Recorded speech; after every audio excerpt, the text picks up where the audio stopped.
गीता उत्तर देते, सघोषोधार्तराष्ट्राणां हृदयानि व्यदारतं नभस्व पृथ्वी चैव तुमलो व्यनुनादयम्.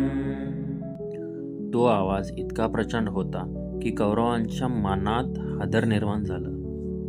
गीता सांगते, खरा आवाज कानावर नाही, तो मनावर परिणाम करतो.